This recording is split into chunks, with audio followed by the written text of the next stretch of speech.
Hello student, आज मैं आप सबके सामने ज्योग्राफी का लेक्चर ऑफ सीरीज़ लाने जा रहा हूँ। इस लेक्चर्स में मैं आपको ज्योग्राफी की हर एक उस टॉपिक को कवर करूँगा जो आपके आने वाले एग्ज़ाम्स के लिए हेल्पफुल होंगे। मैं राहुल कुमार पांडे। स्टार्ट करते हैं। ज्योग्राफी के पहले टॉपिक लिथोस्फीयर है। ये अपने आप में बहुत बड़ा टॉपिक है, ठीक है ना। अगर हम लिथोस्फीयर पढ़ लेते हैं तो अबाउट 20% ज्योग्राफी का सेक्शन कंप्लीट कर चुके होते हैं। लिथोस्फीयर के अंदर बहुत से टॉपिक है, बताऊंगा इसमें क्या क्या चीज़ें पढ़नी होती हैं। सबसे पहले लिथोस्फीयर में हम इंटीरियर स्ट्रक्चर ऑफ द अर्थ के बारे में पढ़ते हैं, ठीक है। उसके बाद रॉक एंड रॉक साइकिल के बारे में पढ़ते हैं। उसके बाद लैंडफॉर्म्स में आपको जैसे माउंटेन्स हो गए, हिल हो गया, वॉल्केनोज और सबमरीन डेजर्ट कैसे फॉर्मेशन होते हैं, क्या इनके एनवायरनमेंट अफेक्ट क्या होता है इनका फॉर्म होने के लिए, ठीक है ना। उसके बाद convergent and divergent plate boundary के बारे में समझेंगे कि क्या होती है। माउंटेन, प्लेट्यू एंड प्लेन्स, इन सब के बारे में समझेंगे कि इनका फॉर्मेशन कैसे होता है, माउंटेन्स एक दूसरे से अलग कैसे होते हैं, है ना। प्लेट्यूज कैसे फॉर्म होते हैं, उनका माउंटेन से इंटरलिंक करके चीज़ों को समझने की कोशिश करेंगे। वोल्केनिज्म, अर्थक्वेक एंड सुनामी के बारे में पढ़ेंगे। हम सभी जानते हैं कि जो वोल्केनोज है वो वोल्केनो आता है तो उसी प्लेस पर उसके सराउंडिंग्स में अर्थक्वेक आता है, ठीक है ना। तो कहीं ना कहीं उनके आने का रीज़न इंटीरियर ऑफ द अर्थ से जुड़ा हुआ है, तो उसका जो कॉन्सेप्ट है वो भी एक दूसरे से इंटरलिंक्ड करता है। तो मैं इन सब चीज़ों को एक साथ समझाने की आपको कोशिश करूँगा, बट आज के लेक्चर में इंटीरियर स्ट्रक्चर ऑफ द अर्थ को हम कवर करेंगे। इंटीरियर स्ट्रक्चर ऑफ द अर्थ में हम क्या क्या चीज़ें पढ़ेंगे। ओरिजिन ऑफ द अर्थ के बारे में हम समझेंगे इस लेक्चर में, ठीक है। और इंटीरियर ऑफ द अर्थ के बारे में कि इसको पढ़ने में क्या क्या फैक्टर्स काम आते हैं वो सब समझेंगे। जियोलॉजिकल टाइम स्केल का मैंने एक पिक लगाया है, वो समझ लेंगे, ठीक है। S&P वेव्स के बारे में समझेंगे कि S&P वेव्स क्या होती हैं, अलॉन्ग विद L वेव्स कैसे कैसे वर्क करती हैं, और इंटीरियर स्ट्रक्चर ऑफ द अर्थ के स्टेज को समझने में कैसे हेल्पफुल है, ठीक है। लिथोस्फीयर पढ़ने से पहले सबसे पहले हमको नेबुलर थ्योरी ऑफ लाप्लास पढ़ना पड़ेगा। ये बहुत इंपॉर्टेंट थ्योरी है। इसमें बहुत सी ऐसे चीज़ें हैं जो कि इग्नोर करने लायक हैं। इट मीन्स इनका जो एजम्पशन है, जो इनकी थ्योरी है, वो कहीं ना कहीं एक्सेप्टेबल नहीं है, और कुछ पॉइंट्स ऐसे हैं जो बहुत ही रिलायबल हैं, ठीक है। जो ये नेबुलर थ्योरी है 1756 में लैप्लास साहब ने लाई थी। लैप्लास फ्रेंच मैथमेटिशियंस थे, ठीक है। इन्होंने अपनी book exposition of the world system में ये सब चीज़ें बताई थी कि अर्थ का जो फॉर्मेशन है वो कैसे कैसे हुआ। इसके पहले इमैनुअल कांत ने भी अपनी एक गैसियस थ्योरी दी थी। उसी गैसियस थ्योरी में बहुत से ऐसे आर्गूमेंट थे जो कि एक्सेप्टेबल नहीं थे, उन्हीं को रिप्लेस करके लैप्लास जी ने अपनी एक नई थ्योरी फ्रेम की थी, ठीक है। अकॉर्डिंग टू हिम इन्होंने क्या बताया कि यूनिवर्स में जो एबेंडेंट अमाउंट में जो एलिमेंट पाए जाते हैं वो क्या हैं, हाइड्रोजन है, ठीक है। इनके अकॉर्डिंग जो हाइड्रोजन है वो हाइड्रोजन रेडिएशन के कारण हीलियम को क्रिएट करता है, ठीक है ना। हाइड्रोजन और हीलियम एक दूसरे से अटैच होकर क्या करते हैं, रोटेटिंग गैसियस नेबुला बनाते हैं, ठीक है ना। नेबुला बनाते हैं मतलब हाइड्रोजन और हीलियम के कंपोजिशन से नेबुला बनता है, और ये बहुत ही गर्म रहता है, हॉट नेबुला रहता है, ठीक है ना। इसका जब रेडिएशन होता है तो रेडिएशन की वजह से जो इसकी सराउंडिंग्स होती है, मान लीजिए कि ये क्लाउड है जो कि हाइड्रोजन और हीलियम से बना हुआ है, तो इन्होंने ये बताया कि रेडिएशन होता है, सबसे पहले रेडिएशन हुआ होगा। रेडिएशन से क्या हुआ, जो इसका आउटर सरफेस है, आउटर सरफेस कूल हुआ, ठीक है ना। तो एक कूलिंग पीरियड क्रिएट हुआ नेबुला पे, ठीक है। इसकी वजह से क्या हुआ कि इसकी जो साइज़ है उसमें कॉन्ट्रैक्शन हुआ, मतलब जो नेबुला इतना बड़ा हुआ करता था, हॉट नेबुला, वो कूल होने की वजह से उसमें कॉन्ट्रैक्शन हो गया, ठीक है। इस कॉन्ट्रैक्शन की वजह से जो सेंट्रीफ्यूगल और सेंट्रीपिटल दो फोर्स होते हैं, वो दोनों सेंटर वर्ड्स ही होते हैं, but centripetal force is like a gravitational force, ठीक है ना। अगर ये इस स्टेज में सेंट्रीपिटल फोर्स क्या हो जाता है, लेस हो जाता है, और सेंट्रीफ्यूगल फोर्स इंक्रीज हो जाता है। इट मीन्स इसका जो रोटेशन वो इतना इंक्रीज हो जाए कि एक सेपरेट रिंग फॉर्म ब्रेक कर दे। ये बात समझ में आ रही है कि ये जो बॉडी बची, ठीक है ना, किसकी गैसियस बॉडी बची, ये इतना रोटेट करे कि इससे एक स्प्रिंग जो है एक्सप्लिसिट हो जाए, ठीक है ना। वो एक्सप्लिसिट रिंग ही प्लैनेट्स और सैटेलाइट का फॉर्मेशन करेगी अकॉर्डिंग टू हिम, ठीक है ना। इन्होंने ये बताया था कि ये जो गैसियस नेबुला था ये रोटेट होके इसकी सेंट्रीफ्यूगल फोर्स इतना हो गया कि ये 9 पार्ट्स में डिवाइड हो गए और यही 9 पार्ट्स आज की डेट में 9 प्लैनेट्स हैं। तो समझ में आ रही बात आपको। और अलोंग विथ प्लैनेट्स सैटेलाइट भी इसी से फॉर्म हुए। लेकिन हम जानते हैं आज की डेट में 9 प्लैनेट्स नहीं 8 प्लैनेट्स स्टडी करते हैं, बट हम जानते हैं कि आज की डेट में lots of planets are there, ठीक है ना। तो बहुत से ऐसे एजम्पशन हैं जो कि रॉन्ग प्रूफ हो सकते हैं, बट हमको इसमें पॉजिटिव चीज़ को ही पिक करना है। क्या क्या चीज़ें हमारे लिए यूटिलाइज कर सकते हैं वो सब चीज़ों को हमको समझना है।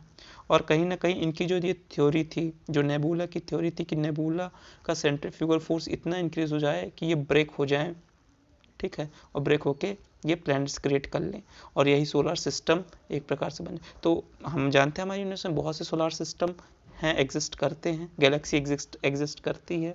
तो कहीं ना कहीं उनके फॉर्मेशन में ये थ्योरी काम में आ सकती है, ठीक है ना। तो इसका जो इस थ्योरी का जो डेडिकेट हम इमैनुअल कांत को भी कर सकते हैं अलॉन्ग विथ लैप्लास को भी कर सकते हैं, क्योंकि दोनों ने ही अपना अपना कुछ ना कुछ इसमें कंट्रीब्यूशन दिया था। नेक्स्ट जैसे मैंने आपको बताया कि 1796 में ये थ्योरी सामने आई, ठीक है, बट इसमें कुछ ऐसे एजम्पशंस है जो एक्सेप्टेबल नहीं थे, वही सब चीज़ें हैं। और इन सब चीज़ों को जो फॉर्मेशन हुआ ये कितने साल पहले हुआ, ये 4.6 बिलियन ईयर्स एगो, ठीक है। जो सन का फॉर्मेशन हुआ वो 4.6 बिलियन एगो हुआ था, ये बात आप याद रखेंगे। इसका जो एविडेंस दिया जाता है कि हाँ ये बात सही है, तो कैसे है, क्योंकि फॉर्मेशन से जो प्लैनेट फॉर्म हुए उनका जब इंटीरियर हम पढ़ते हैं तो हाँ हम देखते हैं कि जो हमारा कोर है वो क्या हैवी एलिमेंट से मिलकर बना है। तो कभी भी जो हैवी एलिमेंट होते हैं वो नीचे डिपॉजिट हो जाते हैं, और जो लाइटेस्ट एलिमेंट रहते हैं वो क्रस्ट पे रहते हैं। तो ऐसा हम इंटीरियर ऑफ द अर्थ के बारे में देखते हैं। तो ये एक पहला एविडेंस था। दूसरा एविडेंस ये था कि जो भी बॉडी फॉर्म हुई वो लेयर्ड में होगी। तो हाँ लेयर्ड में भी हैं, तो कुछ जो स्टेज हैं वो सॉलिड में होते हैं, कुछ स्टेज लिक्विड में हैं, कुछ स्टेज सेमी मोल्टेन में हैं, तो कुछ स्टेज सॉलिड रिजिड है।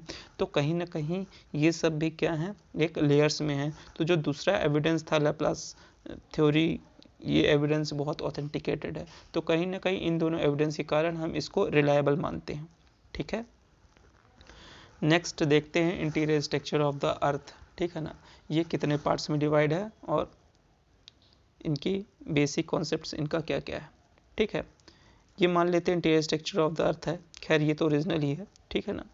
तो ये जो इंटीरियर स्ट्रक्चर है उसका सबसे नीचे वाला जो सेक्शन है वो कोर कहलाता है, जो बीच का सेक्शन है वो मेंटल कहलाता है, और जो ऊपरी सेक्शन है वो क्रस्ट कहलाता है। जब हम स्टेज की बात करेंगे तो ये 300 किलोमीटर तक क्रस्ट है, 300 से 2900 किलोमीटर मेंटल है, 29 लेकर 6370 किलोमीटर कोर आता है, ये आप याद रखेंगे। लेकिन अगर हम इसका फिजियोग्राफिकल व्यू देखें तो ये 100 किलोमीटर के रेंज में लिया जाता है, ठीक है। आपको समझ में आ रहा होगा कि ये क्रस्ट पोर्शन है, this is the mental, this is the core, okay. इनके स्टेजेस हैं, इनके स्टेजेस को समझने के लिए हमको इनके फैक्टर्स को पढ़ना पड़ेगा, जो मैं आपको आगे समझाऊंगा, बट आपको ओवरव्यू दे देता हूँ। जो ये कोर है वो सॉलिड होता है, ठीक है ना। इसके ऊपर 200 किलोमीटर का एक रेंज होता है जो लिक्विड होता है, फिर इसके ऊपर बहुत बड़ा रेंज सेमी मोल्टेन का है, और इसके ऊपर ये भी सॉलिड ही होता है, रिजिड होता है, ठीक है ना। तो मैं इसको आपको आगे अच्छे से समझाऊंगा। इंटीरियर स्ट्रक्चर ऑफ द अर्थ को समझने के लिए हमको कुछ फैक्टर्स को देखने होते हैं, ठीक है ना। ये फैक्टर्स हैं डेंसिटी, टेम्परेचर और प्रेशर। इन 3 फैक्टर्स में एक चीज़ कॉमन है कि जैसे जैसे हम इंटीरियर ऑफ द अर्थ में नीचे जाते हैं वैसे वैसे ये तीनों फैक्टर्स इंक्रीज होते हैं, ठीक है ना। डेंसिटी भी इंक्रीज होगी जैसे जैसे नीचे जाओगे, टेम्परेचर भी इंक्रीज होगा जैसे जैसे आप डेप्थ में जाओगे, और प्रेशर भी इंक्रीज होगा। अब ये इनके भी बहुत से ऐसे पॉइंट्स हैं जो पढ़ने लायक हैं, उसको देखते हैं। इनमें डेंसिटी कैसे इंक्रीज होती है। डेंसिटी इंक्रीज होने के 2 कारण दिए जाते हैं कि डेंसिटी क्यों इंक्रीज होती है। बोलते हैं कि जितना भी डेंस जो भी कोई पार्टिकल है जितना डेंस होगा उसकी डेंसिटी उतनी ही ज़्यादा होगी। तो हम जानते हैं कि जो हमारा कोर है वो पूरा सॉलिड से बना हुआ है, तो कभी भी डेंसिटी मेज़र करने के लिए हम नीचे जाएंगे तो डेंसिटी हमेशा क्या होगी, बढ़ेगी ही, क्योंकि क्या रीज़न है, ये सॉलिड रीज़न है। पहला तो हमको ये एविडेंस दिया जाता है। दूसरा एविडेंस ये दिया जाता है कि जो इंटीरियर स्ट्रक्चर ऑफ द अर्थ है, ये जो क्रस्ट है, क्रस्ट का इतना वेट है, इसके इतने वेट की वजह से ये जो इसकी डेंसिटी है वो इंक्रीज हो जाती है। बात समझ आ रही है? The core itself made up of heavy material, है ना, इसका जो खुद का मटेरियल वो इतना हैवी है कि इसकी जो डेंसिटी है वो क्या होती है, इंक्रीज होती जाती है। ठीक है, ये दूसरा एक एविडेंस दिया जाता है। तीसरी चीज़ ये है कि इंटीरियर स्ट्रक्चर ऑफ द अर्थ में जैसे ही 2900 किलोमीटर के हम नीचे जाते हैं तो जो डेंसिटी है वो अल्टीमेटली सडन इंक्रीज करती है, बहुत ज़्यादा तरीके से इंक्रीज करती है, क्योंकि हम जानते हैं इसके नीचे पूरी बॉडी रिजिड है और रिजिड होने के कारण डेंसिटी क्या होती है, इंक्रीज हो जाती है, पहला कारण। ठीक है, दूसरी चीज़ ये है कि जैसे हम डेंसिटी मेज़र करते हैं क्रस्ट में तो ये 2.7 GM/cc है। ठीक है, ये एक सेडिमेंट है, सेडिमेंट रॉक्स है, इस वजह से इतनी है। अब और नीचे जाएंगे तो मेटामॉर्फिक जो कि उससे ब्रिटल है, रिजिड है, तो इसकी जो है वो 3.5 है। और उसके नीचे जाते हैं तो रिजिडिटी क्या होती है, इंक्रीज होती जाती है, जिसकी वजह से डेंसिटी भी क्या होती है, इंक्रीज होती है। हम देखते हैं कि जो सेंटर ऑफ द अर्थ है उसकी वहाँ पे अगर मेज़र करें डेंसिटी तो 13 GM/cc इसकी डेंसिटी हो जाती है, डेंसिटी की यूनिट है। ठीक है, अब दूसरे फैक्टर की बात करते हैं, वो है टेम्परेचर। टेम्परेचर का भी सेम सिस्टम यही है, बट इसमें कुछ ऐसी चीज़ें हैं जो हमको याद करनी चाहिए। वो है कि 0 to 100 किलोमीटर जो टेम्परेचर है वो 12 डिग्री सेल्सियस के हिसाब से बढ़ता है। ठीक है ना, 100 किलोमीटर तक। और 100 से 300 किलोमीटर अगर जाएंगे तो ये जो टेम्परेचर है ये टेम्परेचर हो जाता है 2 डिग्री सेल्सियस पर किलोमीटर के हिसाब से बढ़ता है। बात समझ में आ रही है आपको? और इसके नीचे अगर जाएंगे तो 1 डिग्री सेल्सियस के हिसाब से बढ़ता है। तो अब याद रखिएगा 12 डिग्री सेल्सियस 100 किलोमीटर तक, 2 डिग्री सेल्सियस 300 किलोमीटर तक, इस हिसाब से बढ़ती है। और जो कोर का इसका टेम्परेचर मेज़र किया गया तो वो बताया गया कि 6000 डिग्री सेल्सियस कोर का टेम्परेचर है। और हो भी क्यों ना, वहाँ मैग्मा पाया जाता है, वही मैग्मा आगे चलकर लावा के रूप में बाहर आता है क्रस्ट पर और वोल्केनो का रूप लेता है। ठीक है, इसमें ये बताया गया कि जो कोर है वो कोर निकल और आयरन का बना हुआ है। ठीक है ना, हम जानते हैं। और इरप्शंस मैंने आपको बता दिया। और टेम्परेचर का जो एविडेंस दिया जाता है वो बोलते हैं कि जब वॉल्केनिक इरप्शन होता है तो इतना हीट, इंटेंस हीट निकलता है, तो वो एक पहला एविडेंस है कि टेम्परेचर हो ना हो नीचे जाने से इंक्रीज ही होता है, इसका ये एविडेंस दिया जाता है।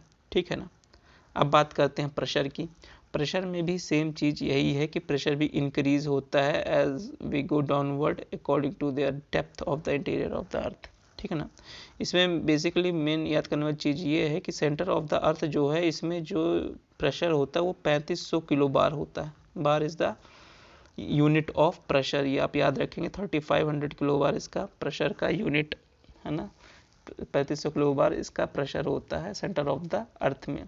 ठीक है, और ये भी जैसे जैसे हम नीचे जाते हैं वो इंक्रीज होता है। इसका एविडेंस ये बताया जाता है कि प्रेशर यहाँ मैक्सिमम होता है, इसी वजह से जो प्लेट्स होती हैं वो क्या होती हैं, डिस्प्लेस होती हैं। और वोल्केनिक इरप्शन जो इरप्ट होता है, जो इतना प्रेशर है इस वजह से वो इरप्ट होके बाहर आता है। तो due to the excessive of pressure the movement of plates and the volcanic activity is done, है ना, तो ये एक एविडेंस दिया जाता है। नेक्स्ट देखते हैं तो अर्थक्वेक वेव्स, ये बहुत इंपॉर्टेंट है। यहाँ हम P waves, S waves, L waves पढ़ेंगे। पी वेव्स को प्राइमरी वेव्स, एस वेव्स को सेकेंडरी वेव्स, एल वेव्स को लॉन्ग वेव्स कहते हैं। ठीक है ना, प्राइमरी वेव्स एक प्रकार की लॉन्गिट्यूडिनल वेव है, इसकी एवरेज वेलोसिटी 8 किलोमीटर पर सेकेंड है। ठीक है ना, 8 किलोमीटर पर सेकेंड है। ये एक लॉन्गिट्यूडिनल वेव्स है। कैसी है, लॉन्गिट्यूडिनल, मतलब इस प्रकार से इसका जो क्रस्ट और क्रस्ट के बीच का है ये वेवलेंथ होता है, आप सब जानते हैं। तो ये पी वेव्स जो है लॉन्गिट्यूडिनल। ट्रांसवर्स क्या होता है, कंप्रेशर और रिफ्रैक्शन, इन दोनों के बीच में वेवलेंथ होता है। ठीक है ना, कंप्रेशन रिफ्रैक्शन में इनका चलता है, जैसे उसमें क्रस्ट एंड ट्रफ चलता है। एस वेव्स की जो वेलोसिटी होती है वो 4 किलोमीटर हो जाती है। वहीं अगर एल वेव्स की वेलोसिटी, एवरेज वेलोसिटी देखेंगे तो 3 किलोमीटर पर सेकेंड, ये सब पर सेकेंड में है। ठीक है ना, ये क्या जो एल वेव्स होती हैं वो क्रस्ट के सरफेस पर यहाँ पे ट्रेवल करती हैं। पिक्चर में आप देख रहे होंगे कि जहाँ अगर पी वेव्स एस वेव्स दोनों ट्रेवल कर गई तो ये एरिया पक्का क्या होगा, सॉलिड होगा। जहाँ पी वेव्स एस वेव्स दोनों ट्रेवल नहीं कर पाएंगी तो वो क्या होगा, सेमी मोल्टेन होगा। ये याद रखेंगे आप, जहाँ पी वेव्स एस वेव्स दोनों ट्रेवल ना कर पाएँ वो क्या, कौन सा एरिया कहलाएगा, सेमी मोल्टेन या एस्थेनोस्फीयर का रीजन कहलाएगा।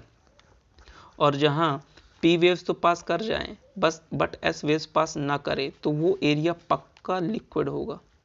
ठीक है ना, ये चीज़ें जो हैं वो आप नोट करके रखेंगे। और पी वेव्स ट्रेवल कर गई मतलब वो सॉलिड है, पी वेव्स एस वेव्स है ना, एस वेव्स नहीं भी की पी वेव्स कर गई तब भी वो सॉलिड है। तो ये चीज़ें आप याद रखेंगे। और इसका इंटरवल याद रखेंगे 0 to 300, देन 300 से लेकर 2900 किलोमीटर तक एस्थेनोस्फीयर होता है। फिर 2900 से लेकर 4600 आप चले जाओगे तो यहाँ पर रिजिड रॉक पाए जाते हैं, डेंस रॉक्स पाए जाते हैं। और जो लिक्विड पाया जाता है ये कौन सा रीजन है, 4600 से लेकर 5151 किलोमीटर तक यहाँ लिक्विड स्टेज में मिनरल्स होते हैं, चीज़ें होती हैं। ठीक है, और इनर कोर आपका सॉलिड होता है। स्ट्रक्चर स्टडी में एडवर्ड स्विस साहब ने ये बताया था कि इन्होंने अलग कर दिया था, कॉन्टिनेंट क्रस्ट को अलग कर दिया था और ओशन क्रस्ट को अलग कर दिया था। Continent crust, ocean crust. Continent crust को इन्होंने बताया है कि जो कॉन्टिनेंट क्रस्ट होती है वो सियाल से बनी हुई है। किससे बनी हुई है, सियाल से।